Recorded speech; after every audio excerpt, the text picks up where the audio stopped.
All right, in this video, I'm going to go over chapter 11, which is part of cell signaling. So for this one, first and foremost, what is cell communication? And again, the key thing, it's essential for all cells, multicellular or unicellular, to be able to communicate with one another. It's a massively important topic for your AP exam. Like we talked about in class, pretty much every disease or cancer is going to be linked with some form of miscommunication of cell signaling. But key things as we progress, there are a couple of key words that I think will make your life exponentially easier on this one. And first, that's going to be what's a ligand, also going to be known as essentially this is going to be your signal. So it's typically going to be a hormone that's sent from one cell to another. There's really two types that are going to be important for you to know, whether that's going to be a hydrophilic or a hydrophobic ligand. So again, that's essentially the signal, and even more progression, we can just talk about that the signal is going to be specific to the function. So keep in mind that this chapter is all about cell signaling, but each signal or each ligand we talk about is going to be specific to the function. And that has to deal with the actual shape of it, right? The second one is going to be on the key term for this chapter is phosphorylation.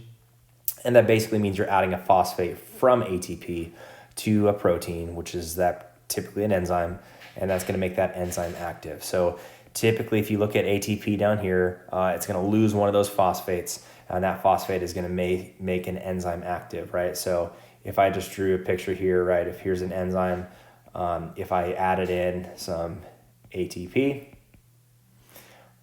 and all of a sudden now this enzyme has the phosphate, and now I'm left with ADP, adenosine diphosphate. This is essentially the active form of the enzyme. So that's how we're going to be essentially turning things on or turning them off.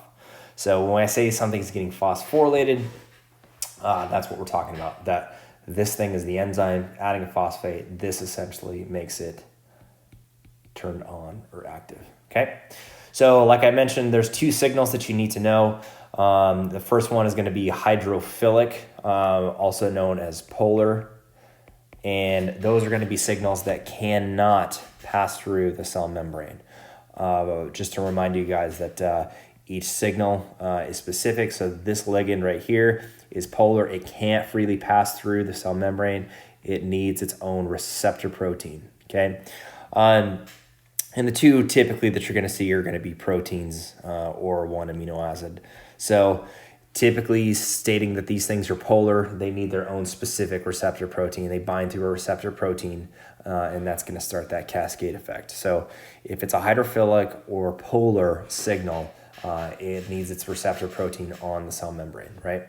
So hydrophobic signals are going to be specific to hormones, specifically non-polar hormones. So the key thing here is that they are non-polar, and they can diffuse right through the cell membrane. So if this thing right here is your cell membrane, this signal can pass right through.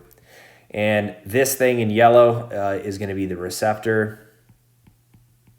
And really the key difference here is that it can pass right through the membrane. It still needs a receptor protein, as you can see, but just that receptor protein is inside the cell. So this would essentially be outside the cell. This is inside. And regardless of whatever pathway, whether we're talking about like a hydrophilic or hydrophobic signal, typically what's happening is this process, the whole thing would be dealing with what is the point? What are you typically doing here? If you're following through with this is your receptor. It looks like this is going to be becoming a transcription factor. So you're going to be reading this DNA. You're going to make your mRNA. So if I were to ask you, like, what is the key and final thing about this pathway is this signal is telling the cell to make a new protein. So don't lose track of the bigger picture. The bigger picture in cell signaling, the majority of the time is to tell a cell to make a protein. So in terms of that, it's worth our time to kind of briefly go over the types of communication. So whether it's direct or long distance. So this is showing you if I have this is my signal coming from my secreting cell. So it doesn't matter to you what this cell is. You just need to know that, okay, this is your protein. So in terms of this one, this would essentially be the signal. And there's your protein. Via exocytosis, right? We talked about the endomembrane system. That protein is getting shipped out of the cell. That protein is traveling through the bloodstream and it's finding the right cell. So a key thing here is that how does a signal know which cell to work on?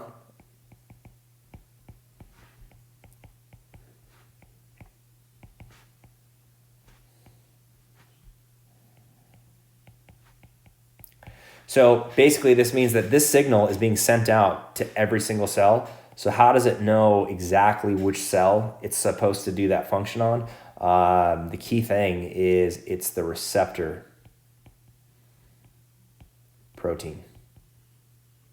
So basically this signal in blue is going to find, and basically it can in theory come into contact with every single cell, but until it finds the right receptor protein shown in green, it's not going to bind or do anything. So it all has to deal with that specificity. So cell signaling is critical, but when you think about it, it's not too bad.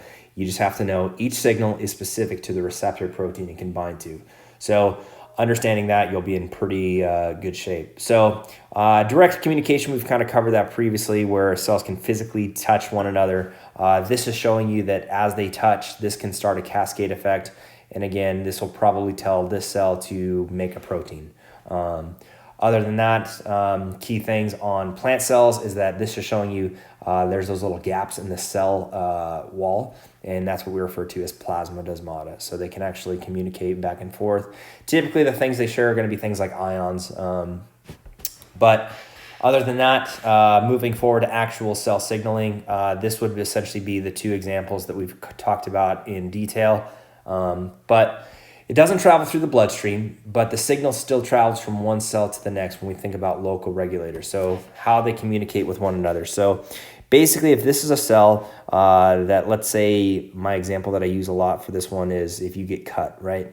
It's sending out a signal to nearby cells that's, okay, this cell, we got to repair it. So basically, it's introducing this signal to these nearby cells, and you're reproducing, it's telling this cell to make proteins to help do mitosis, right? So basically, if we think about paracrine signaling, it's basically going to be a response by more than one cell, and it's typically going to be used when you're doing mitosis, right? So if I got a cut, this is the cell that's going to be sending out a signal to nearby cells to reproduce and make more cells. So the signal is traveling.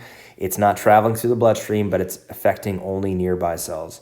If you look at this example on the right, this is talking about synaptic signaling, but the process is still exactly the same. Rather than talking about a signal, it gets a specific name called a neurotransmitter, but basically same idea. This signal goes from one cell to the next, and it's going to tell this cell to do a particular function. So just the key thing is that it's not going very, very long distance. When you think of long distance signaling, that's when we get into things like hormones. But the process, it's all the same. You're sending out a protein that if this is a hormone that this cell has made in your endocrine cell, this is the protein. It gets shipped out via exocytosis from the endomembrane system, chapter 6. That protein goes through the bloodstream and it's going to find the right cell to work on until it hits that right receptor molecule. Now, you might be asking yourself, well, this one doesn't have a receptor protein. Well, that might be the case, but maybe that receptor protein is actually going to be on the interior. So that actually might be a common question that you might see, is that if this is a signal and it doesn't have a receptor protein on the surface, that receptor protein's on the inside of the cell, that would give you evidence that this signal would essentially be non-polar or hydrophobic. So if this one didn't have a receptor protein on the surface, but rather that receptor protein was on the interior, that would be evidence that this signal would be nonpolar. Now, the other example too is carried in the plants also do cell signaling. The example here would be ethylene gas. So basically, this just shows you that if it's a signal that gets sent out from one plant to the next, it increases the likelihood of nearby fruit to ripen. So just an example that cell signaling is not unique just to mammals. It's unique to really any eukaryotic cell. Now, this is a picture that is shown a lot, not just with like Pogles done in class, but also on FRQs, that you want to remember the 3 steps. It's reception, transduction, and then the third step is typically going to be a response of making a protein. So this one is showing you that this is all abbreviated L for the ligand, also known as your signal. Now, if I were to ask you, is this signal polar or non-polar? I would hope you guys can understand that this signal is polar because it can't pass through the membrane. It needs its own receptor protein. So this is the receptor protein. And these are proteins that are going to be relayed into the transduction phase. This protein is going to go ahead and activate this protein. This is going to activate that protein, and that is going to generate the response. So that's going to be referred to as transduction, where they change shape. This protein tells that protein to do a specific response. So let's kind of get into the big 3 steps here, right? So when you think about it, when you think of reception, there's really 2 key components we got to talk about.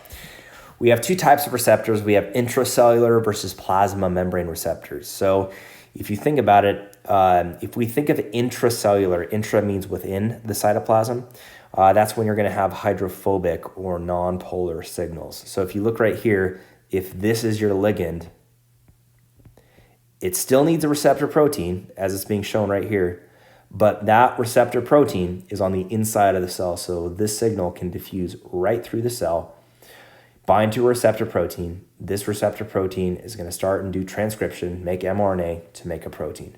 So if it's an intracellular receptor, that means that receptor is inside the cell. That tells you that it needs a non-polar ligand, okay?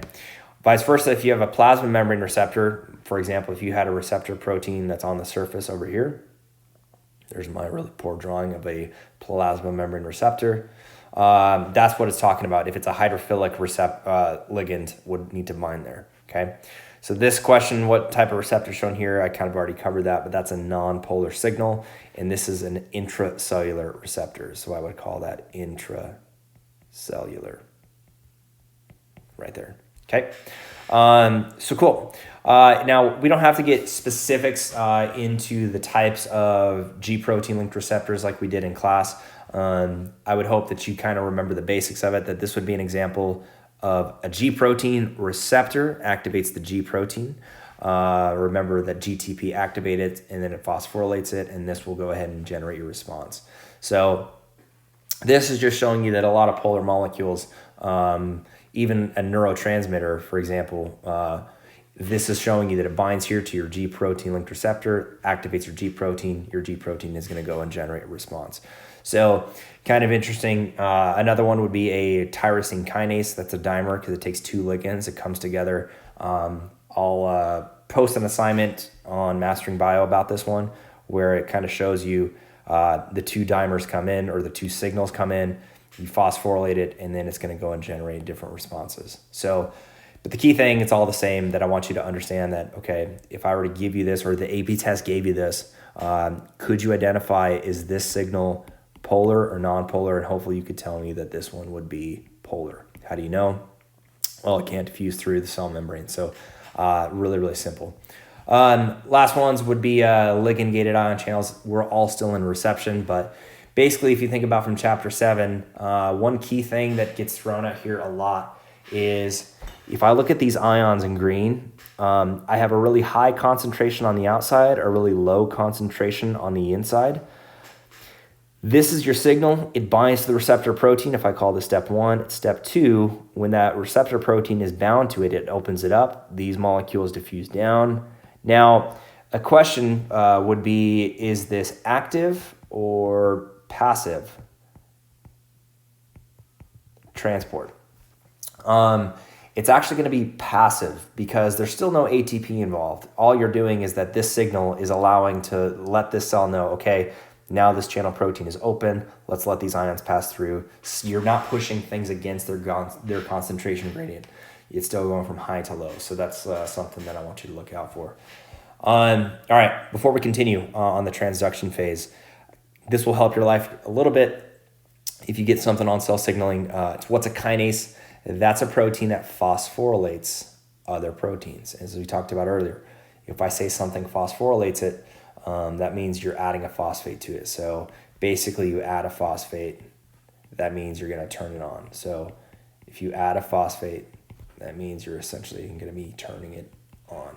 Okay, so kinases are a class of proteins that is just specific to cell signaling, right? So if you look here, this is showing you that you have a receptor protein binds here, and each one of these is showing kinase proteins. So this protein is going to phosphorylate that one, phosphorylate that one, phosphorylate that one, and the last step is to make a transcription factor, okay? So this is basically just showing you a couple of things here where if you have all of these proteins, all of these are going to be kinases. This kinase activates that kinase, activates that kinase, activates that kinase. And that's really kind of the point of transduction, is it's specific, it helps increase the speed. But again, all of these classes of proteins are kinases, right? And a couple of things that you want to know, it's just as important to turn off a pathway as it is to turn it on. So adding a phosphate turns it on. If it were to ask you, well, how do you turn off the pathway? Well, remove a phosphate. Make sure that these proteins can't be phosphorylated. That's how you would turn off this pathway. Now, I'll draw this down here. If I had, let's say, kinase 1 activates kinase 2, activates kinase 3. Typical questions would be kinase 1 can only phosphorylate kinase 2. Kinase 2 can only activate kinase 3. Now, typically, and kinase 3 will actually generate your response. So let's say if some mutation happened in kinase 2 is not functioning, well, are you going to generate a response? The answer would be no. So just those are common types of questions that I've seen show up. Yeah, and here's a really good kind of overview about it. This whole process right here would be the transduction phase. And it's just basically stating that this is the signal. And again, hopefully let's review that this is a polar signal or hydrophilic. Binds to the receptor protein. This is going to activate this kinase. This kinase is going to activate this kinase, activating this kinase, activating this kinase. And this is the final thing on generating a response. Now notice that the signal never actually goes inside the cell. It's all dealing with these kinases. It gets phosphorylated. And a couple of things here about the transduction phase is that the signal is amplified in this phase. So basically, let's say that we have 10 of these. We might have 100 of these already pre-made, and we might have another 100 of these, or maybe even 1,000 of these, okay? It's basically saying that this one signal can maybe activate 10 of these kinase 1. These 10 kinases, once they're phosphorylated, can activate up to 100 of these kinases. Now, all of a sudden, you have 100 of these kinases activated. You might be able to activate 1,000 of these, and you might be able to activate this times 10,000, okay? So it's all about efficiency here. This is why the signal gets amplified, because in reality, you have a lot of these kinases already pre-made in the cell. That's key on increasing the efficiency and the timing of this, okay? And part of the timing, why this gets amplified so quickly, is due to these secondary messengers. So the key thing is that these are non-proteins. The two that you're going to see the most would be cyclic AMP and calcium ions. And again, you have a lot of these in the cell. That's why these things are really, really efficient. So this is just showing you, well, where does CAMP come from, or cyclic AMP? This just shows you that ATP almost instantaneously, given the right enzyme, can actually get converted into AMP, okay? And it gets this weird cyclical structure. That's why we call it cyclic AMP. And again, your cells have a lot of ATP, so it makes sense that they can have a lot of this cyclic AMP as well. So it's really, really efficient. And this just shows you that if this is epinephrine, right, that flight or fight response, the signal comes in, you have a lot of ATP. That ATP, if I had 10,000 ATP molecules, I all of a sudden have activated 10,000 CAMPs, and those are going to go and activate my kinase, generate a response. So it's all about increasing the efficiency. So this protein activates that protein, the secondary messengers are going to go activate your kinases, and then you start that pathway. So it's all about your efficiency there. Another common second messenger is calcium.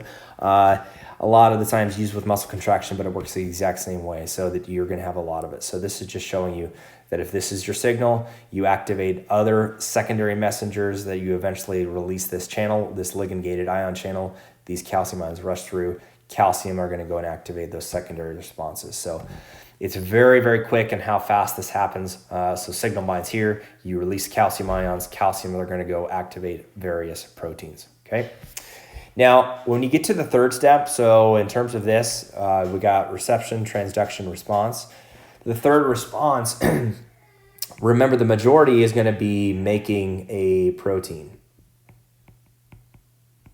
Now, one of the last things that we were covering before break was when you get to a transcription factor, right? If you phosphorylate it, this is going to be inside the nucleus. If this protein gets phosphorylated, right, this is going to allow this gene to get expressed. So basically, you just got to remember, cells don't get to just randomly decide what genes get expressed, meaning what mRNA gets produced. Oftentimes, this protein is just sitting in the nucleus right here, and it needs to be phosphorylated or turned on. Well, it gets turned on by this signal. This is the transduction phase. This protein phosphorylates this transcription factor, makes it active, then you can make your mRNA, right? So, and the key thing, again, like I have here, signals, this is kind of like the big bulk of this whole chapter, truthfully, is signals are specific. Each signal or each ligand is specific to the function it's going to do. And not all cells respond to a signal, even though the signal will be sent to all cells. And why? It has to deal with the specificity of the receptor proteins. So even though the cells will receive the signal, that signal might not do anything because they don't have the receptor proteins made, okay? So that's kind of key things on this one. So kind of nice little overview of a realistic example from your book. This is just showing you if you have one signal of epinephrine, you can actually activate 10 to the 6th power of glycogen phosphorylase, and that's going to help break down glycogen. So just showing you the speed and efficiency of all of this. So in terms of that, this was an older FRQ. It just wanted you to identify the steps. Step 1, this is going to be reception. Step 2, this would be your transduction. And this one would be your response. And as it shows here, this would be an enzyme, a transcription factor that would start the whole process of actually opening up the gene, being able to do transcription. So step 1, reception. Step 2, transduction. Step 3 would be your response. All right. And this is another FRQ that was given, I want to say a year or two ago, but I like it. I don't have the full question here, but one thing was just basically stating that you have an inactive, what's called a caspase. And this is just showing you that once you get this bacterial infection, it basically cleaves off this molecule. And the key thing is that a lot of times in cell signaling, you have the proteins already pre-made. It's just about turning them on or off. So this is just kind of teaching you how to read this pathway. This active caspase can go ahead and activate this pathway too. It can also activate this N-terminal, and I'm sure I'll make a video going over this FAQ again. But just to kind of remind you kind of the key components of cell communication.